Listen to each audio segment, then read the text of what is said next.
We've not witnessed a pandemic of this nature in living memory, and this is uncharted territory for us. We said we would take the right actions at the right time, and we have to move now to have the greatest impact. So from 6 p.m. today, the following measures are being put in place, and they will stay in place until the 29th of March. Schools, colleges and childcare facilities will close from tomorrow.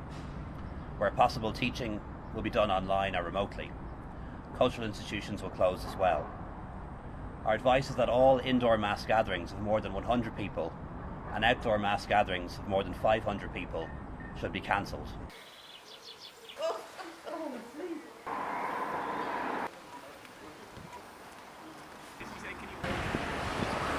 Well, I'm not really able to meet up with my friends anymore, so it's really hard. But we were able to do meetings on Zoom.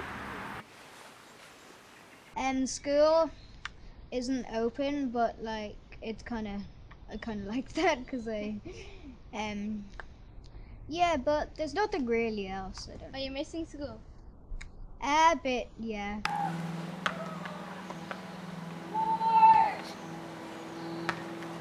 And I know, for example, that Denmark looked at this and they decided that actually closing schools, particularly for children aged under 12, doesn't make any sense at all, because the transmission rate from young children is extremely low, because they don't build up enough viral load to pass it on to adults. So I don't think that schools should be closed.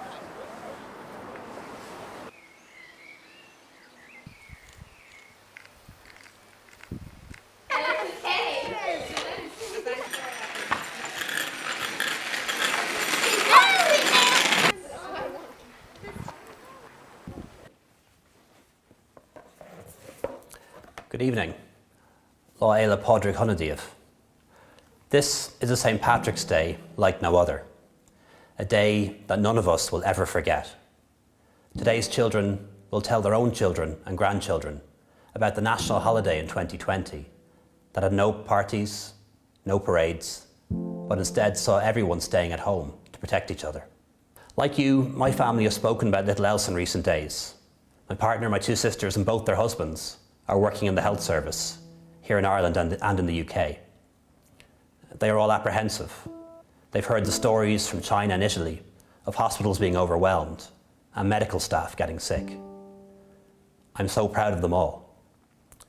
Not all superheroes wear capes. Some wear scrubs and gowns. At a certain point, we will advise the elderly and people who have a long-term illness to stay at home for several weeks. We're putting in place the systems to ensure that if you are one of them, you will have food, supplies, and are checked on. We call it cocooning. In short, we're asking people to come together as a nation by staying apart from each other.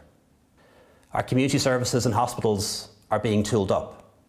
Essential equipment is on the way. Retired staff are returning to service. People are training for changed roles. This is the calm before the storm, before the surge. And when it comes, and it will come, never will so many ask so much of so few.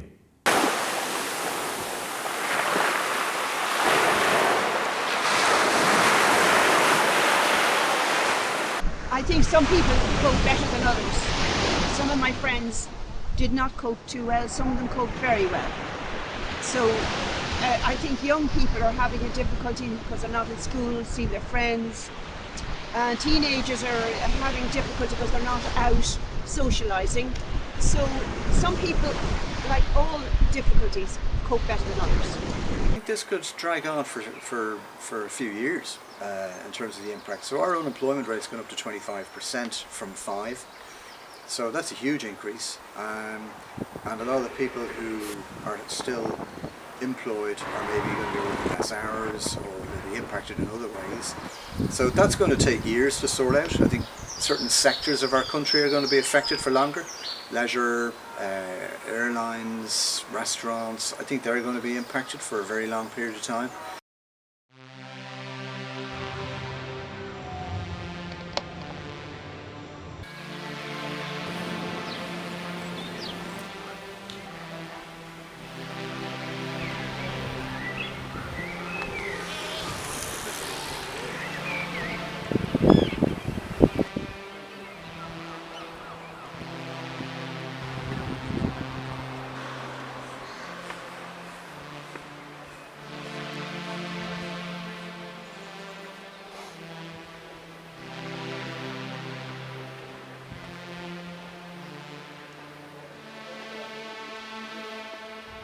I have taken the approach of just being thankful during COVID.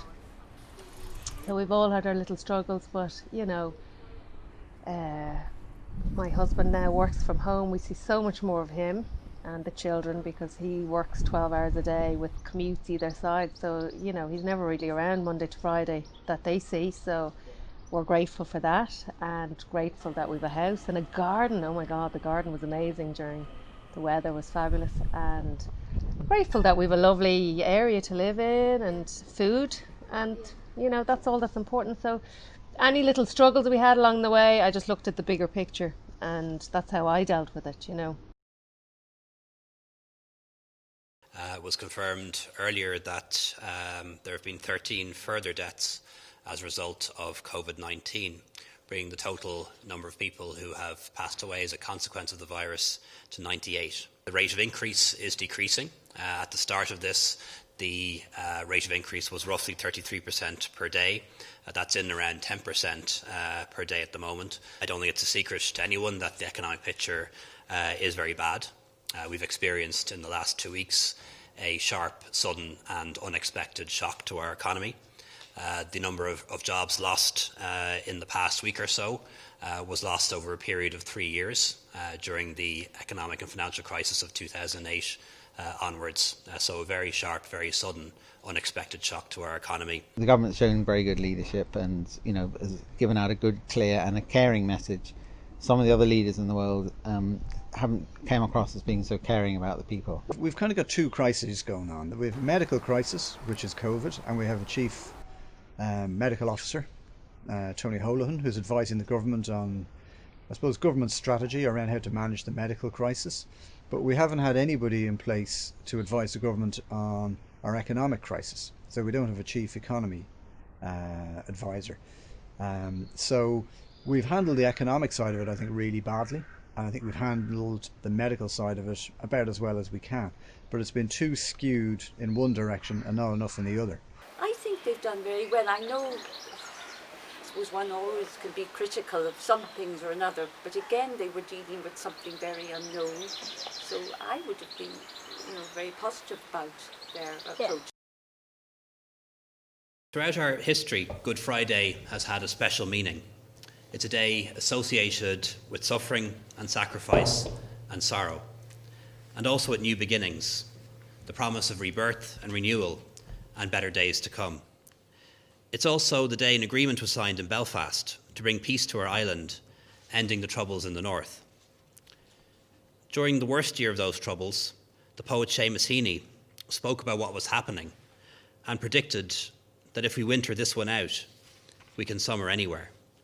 The restrictions we introduced 2 weeks ago were set to expire on Sunday. Today, the expert recommendation is to extend them for a further 3 weeks until Tuesday, May 5th.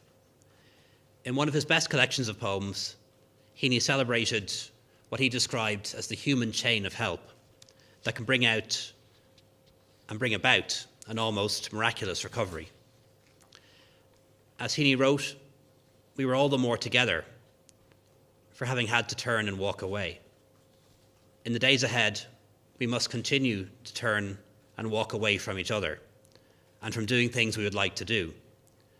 But we will be all the more together for having done so. Stay strong, stay safe, and stay at home. Thank you very much. Well, it took me a while to get used to the idea of being in the house on my own all the time, because I'm used to being out and doing things like my bridge and dancing and seeing my friends. So there was a big change, and in the beginning I found it a little bit difficult to get some kind of routine going in the house. So in that way I coped the best way I could, but from time to time I found it difficult and a bit lonely. I went through old drawers and cupboards and boxes that our adult children left behind, and I got permission to throw out a certain amount. Looked at old photographs, did a bit of writing, so used the time, because usually I'm not very good at just sitting still, so although I did a bit more sitting than usual, I felt, I suppose, mentally it kept me happy because I knew I was being busy. You know, people really use this as an opportunity to be a little bit healthier. I think a lot of people have been, you know, one of the things they've enjoyed is doing more cooking at home and things like that. You know, like if you normally in an office, you just have like a sandwich for work. Whereas now people are having nicer kind of food because they're making it themselves. And I think, you know, I think the country probably feels a little bit closer to each other because everyone's been working hard, you know, to try and beat COVID. You know, exactly. On people coping, how do you think everyone in Ireland is coping? I think that's mixed. Yeah, I think it's very mixed. I mean, for the older age group, I think it's a lot tougher, particularly if you're over 70 and you're cocooned and you can't see anybody. So my mum spent 6 weeks and she wasn't able to go outside the front door, front gate of her house. So, and she lives kind of on her own out in Rathfarnham. So it was a pretty tough period for her. So I think that age group found it the toughest. And obviously anybody who's contracted it and been in hospital, it's been very tough. So for some people it's been really tough, and for others it's actually been a positive experience. So it's very mixed. Yeah. And on the response to the virus, how do you think the government have responded? Like, what's your Yeah, it opinion? hasn't been easy because, you know, the Taoiseach, you know, is still kind of temporary, and, you know, he's had to step up to the mark, but I think he's done really well. And also I think now in the easing the restrictions, he's done well because he's speeding things up a bit, you know, which is good because And do you think there's anything that the Irish people can learn from COVID and this time? Yeah, definitely. I think the world has gone mad. I think we were all chasing our tails. Everything was too fast, too quick, too soon, and it taught us to slow down, appreciate our family, appreciate the tiny things in life, like giving your grandparents a hug and things like that. And everything just stopped, so it made us all kind of reassess the true values of life and just slow down and just be, you know, not do.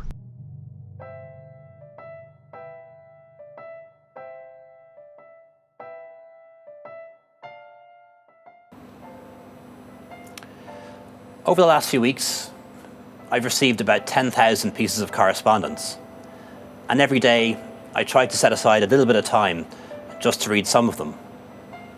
People sharing with me their hopes as well as their fears. A letter from Jessica, who's a wheelchair user, who feels an enormous cloud of loneliness around her. A letter from Anne-Marie, a healthcare worker, who contracted coronavirus at work, who answered her own question about why she put herself at risk. She said her patients were like family. She said they call us their best friends.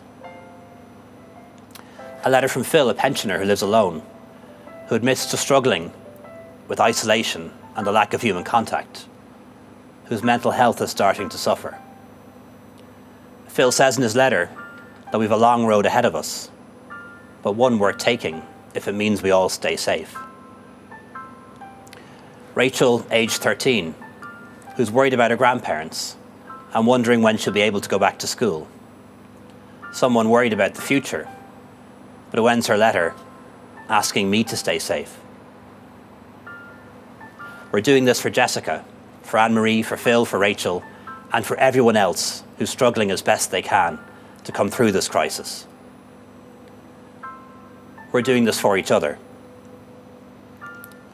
The coronavirus is cruel and inhuman. However, the stories I'm hearing every day are stories of human kindness.